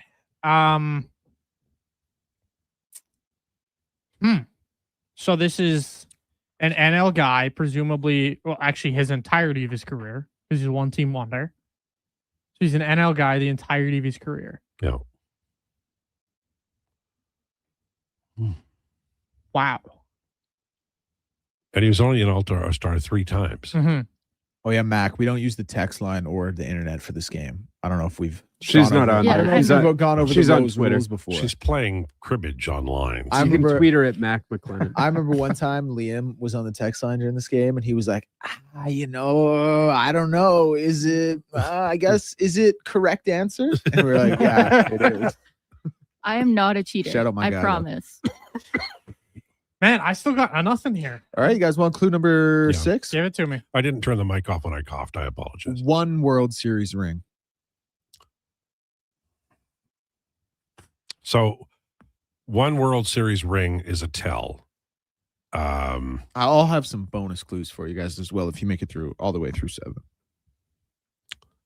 They're only doing this so that they can talk about other things less at the end of the show. Don't worry, Declan. They've known it the whole time. Hold on here. Okay, say that last one again. 1 World Series championship. Yep. Huh. I said Ralph Kiner, right? I don't remember. I'm not going to say it Who's again. beat? How many name's Ryan Howard? Your name is Hey, Ryan well Howard. done. Well done. And you know what? That's a Eat perfect fresh. fit for the description. Your name is Howard. Ryan Howard. Nikki Northside, again, I think the first person to get it on the text line. Propane P got it. The Rig got it. Aaron got it. Jay and Victoria got it. Uncle Buck got it. Coach Al got it. Mike got it. Nick M got it. Shout out all you guys. I didn't get it because it was during the period of time that I was enraged at baseball that Ryan Howard, although I did see him. I mean, he's a wonderful player. How about that, though? 58 homers in 06 in 159 games. Never went yard for 50 again, but still led the league in home runs one more time and went for 40 3 more times. What year did the Phillies win the World Series? 08. 08. Right. Okay. When I was young, they'd never won, and then they won with Mike Schmidt. How about this? 12 career stolen bases for Ryan Howard. He's a big man. 8 of them came in his MVP year. I mean, he was a hell of a player. He was like kind of Big Poppy-ish. He looked dangerous at the plate. Sorry, that's not true. 8 came in 2009.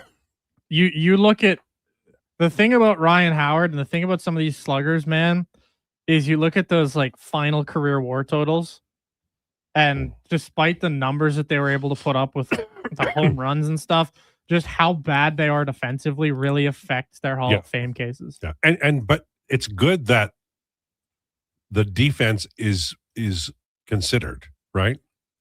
Because like I do think that a DH could make the Hall of Fame, like Shohei, or Mo Hot Vaughn. take of the week. No, Dude, trust me. Shohei could make the Hall of I know Fame. you're upset, but trust me. As time goes on, you'll come to believe that I was correct in saying that. Hey, Josh, clip this out of context. Oh, that would be good. Yeah, I That just would want to be go good. ahed and be the first to say I think Shohei Ohtani will be a Could, Hall of definitely. Famer. But I Mo Vaughn, who else? Big Poppy. Like you can hit enough home runs, I think, to make the Hall of Fame as a DH. Absolutely. But you should have some leather. Shohei in this case is a pitcher too, and also, I mean, he hits singles to the outfield that are just incredible. Kyle Schwarber, if he hits 500 home runs, which I think he will, is going to be a Hall of Famer because 500 home runs is one of those plateaus, right? And you look at His batting average is improving. it is improving, and his bat speed's improving as he gets older and older. But Schwarber is one of those perfect examples of horrific defender when he was still playing the outfield. But now that he's a DH, his value's only gone up and up and up. But like, man, you look at Ryan Howard's career, and it is incredible. Like the WAR totals for this guy. I mean, you look at 06, which is a fantastic season from him, where he does win MVP. It's 58 home runs, 5.2 WAR, and then in 2009 he was a 3.8. And then in 2010, the guy hit 31 homers and is up 1.2 WAR. Did he? May I ask? Did he arrive like later, like at 25 or 26? 24. Right. But that okay. was his. But he only played 19 games. His first, we'll call it extended period, is 25, where he plays 88 games. Right. Good year. 22 homers. 22 homers in 88 games. That's a hell of a year. Ryan Howard was a beast, but the problem was his defensive value was so awful that he just never had a sniff at the Hall of Fame. Because, I mean, the career is a really short peak. Yeah, and not even enough sustain. Like Koufax had a short peak, but it was so brilliant that he got in the Hall of Fame. Like, man, from 26 to 31, he was 31 homers or more a year. But if you want to look at his actual peak, 26 to 29, 45 home runs was his fewest. Man. Did he strike out a lot, or was it 165 strikeouts? 199, 199 in 07 and 08. There was basically anywhere between 181 and 199. Okay. That's a lot, but the power, you'd live with that, right? Because there's so much power. You would live with that. But then as he got into his age 30 season and beyond, he started to sort of cut down the strikeouts a little bit, but the power dropped. And I mean, the defense was appalling. So you look at a player who, man, if he could have just kept up his 26 to 29 seasons, he would have been a Hall of Famer for sure. Yeah. But he just dropped off a cliff. Well, and major league teams, you have to, like, the defensive spectrum obviously starts at shortstop, center field, on and it goes. But if you can't play a position at 25 or 26, then you really are going to have a short career.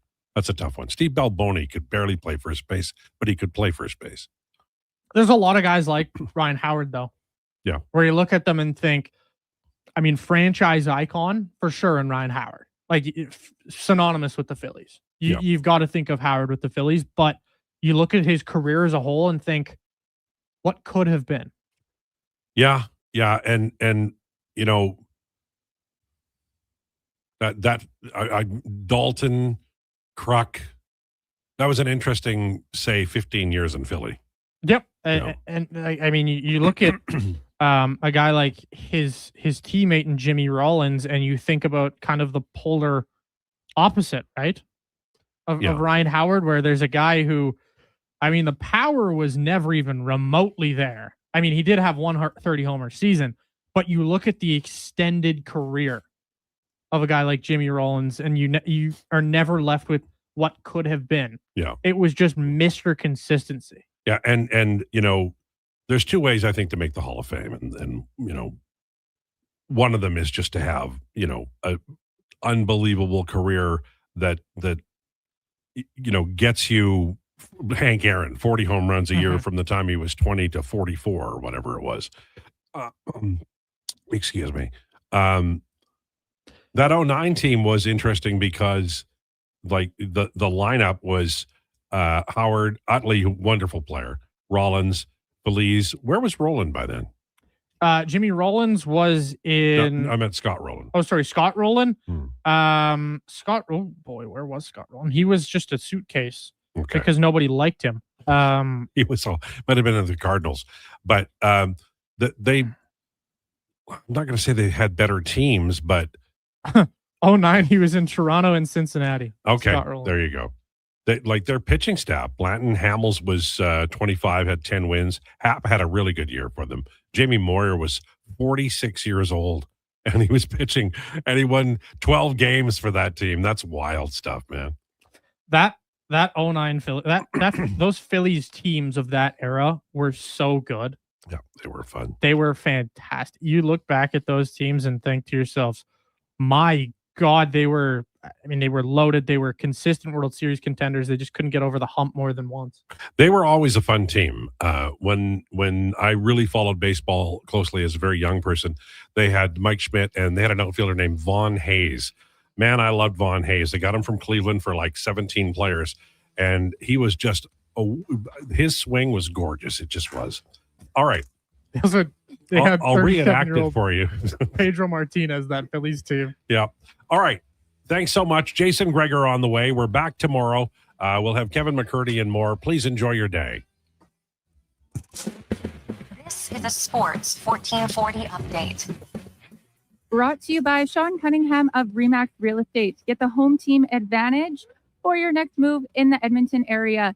If you're thinking about buying or selling a home, call or text Sean directly at 780-265-0165. In the association, there is 11 games tonight. Raptors tip off against OKC at 5:30. Knicks are in Cleveland. Miami meets Milwaukee. Wizards look to bounce back against the Hawks. And the Magic and Lakers have the late slate. NHL is back in action tomorrow. Trade freeze has come to an end. Brett Kulak is going to Colorado. And the Penguins receive Samuel Girard and a 2028 second-round pick. Islanders have acquired Matt Luff from St. Louis in exchange for Julian Gauthier. Winnipeg Jets have also put defenseman Josh Morrissey on IR, retroactive to February 12th. In spring training, the Blue Jays are currently down 8-5 to the Yankees in the top of the ninth. Over in the WHL, Oil Kings play first in the division, Medicine Hat Tigers. Puck drop at 7 in Rogers. And in the AJHL, Camrose is in Calgary, and Drayton Valley plays Whitecourt at Team Auction Center at 6. Next on Sports 1440, The Jason Gregor Show. I'm Mackenzie, and that's your Sports 1440 update. Sports 1440 in West Edmonton Mall and Wetaskiwin. CKJR is a Stingray radio station. Download the free Radio Player app and listen wherever you go. 60 years ago, we started selling trucks as Western